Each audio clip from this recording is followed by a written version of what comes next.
Welcome to Spam Filter for Your Brain, bite-sized ponderings on how our thoughts influence our behaviour and our lives, and because we're all connected, how our thoughts impact the world. I'm here to help people reconnect with their bodies and declutter their brains. And I don't believe that we should just magically know how our emotions and our thoughts impact our lives if no one ever teaches us. So let's learn this stuff together. Something I get asked a lot is, how do you stop people pleasing? Now, most of us talk about people pleasing like we just know that we're all on the same page, but I think it is really important to make sure that we define what we are talking about. So if you have the chance and it is safe to do so, I'd recommend just stopping this recording and defining for yourself, what do you think people pleasing is? Little strategic pause there, then you have the chance to have a little think about that. My recommendation for you to be able to stop people pleasing, if this is something that you struggle with, is firstly to stop framing people pleasing as altruism. I know that a lot of people who consider themselves to be people pleasers do so because they think that it is being nice to other people, and they think that being a people pleaser shows how much you care about people. And I have said on many other podcasts before, and I continue to hold the view that people pleasing is a misnomer. It's not pleasing anybody. It's certainly not pleasing everybody, and it is not acknowledging that you are also a person.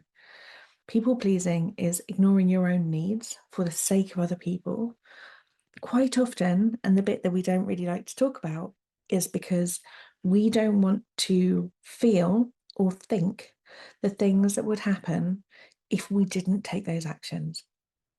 We want to be seen as the good people. We want to be seen as the kind people. And we know that this is the case under the banner of people pleasing because we are calling it people pleasing.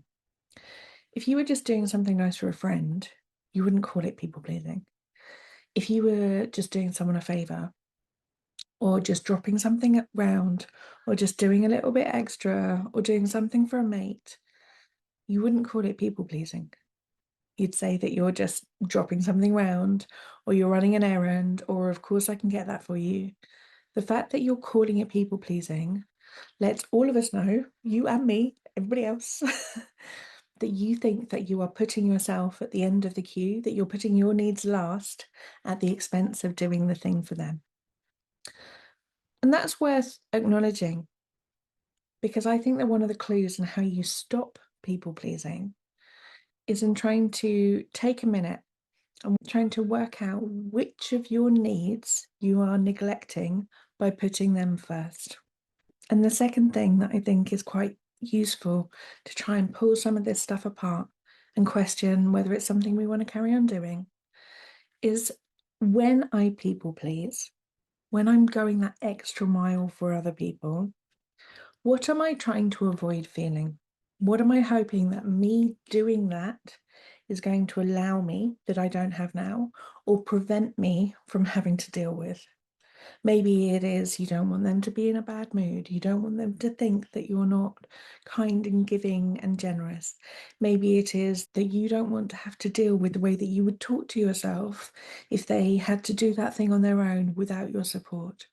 What is it that you are not willing to think, not willing to feel, or not willing to experience that is causing you to take these actions that mean that you are neglecting yourself and overperforming for other people?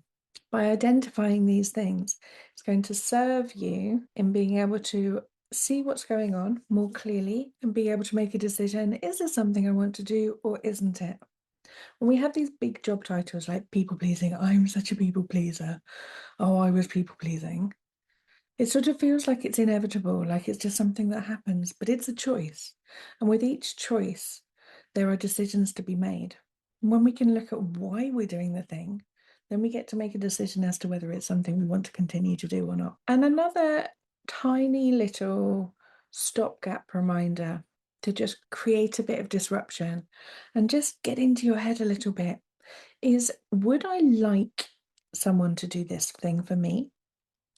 And would I like someone to do this thing for me at the expense of their own needs? Because if not, are you willing to do that for someone else? Why would you like to do that for someone else? Why are you choosing to do that for somebody else? Investigating with these little thoughts all over the place stops the thought patterns running on their old, well-worn groove thoughts and stops us in a pause and makes us go, oh, is this a road I want to be traveling down? Is this something that I want to continue to do? The way that you stop being a people pleaser is to consider that your needs also matter, to question why you're doing it, and to investigate the thoughts that are causing it.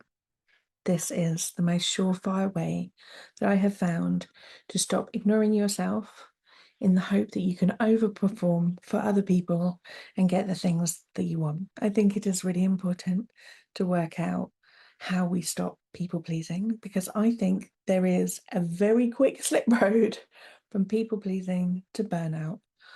Overstretching ourselves, trying to meet what everybody else needs at the expense of ourselves, runs our battery dry, means we don't have enough left to give, and that we are always end of the pile. And frankly, it can quite often build up resentment. That's not something you want in your life. I'd recommend just dabbling in these tools and seeing which ones are useful. If you would like more practical tips like this, there are loads of free resources in the show notes below. I hope that this has been a useful one this week, and I will speak to you next week. If you've been enjoying what you're hearing on the podcast, you will love Self-Care School. Self-Care School is longer versions of this, more in-depth and more personalised. We have a whole hub of courses from body image to boundaries, perfectionism, time management, and a whole range of other topics. You name it, there's probably a course on it. But most importantly, we also have a weekly group coaching call where you get to apply this stuff to your everyday life and get support to try and untangle your own story from some of the emotions that you might not be enjoying in your life.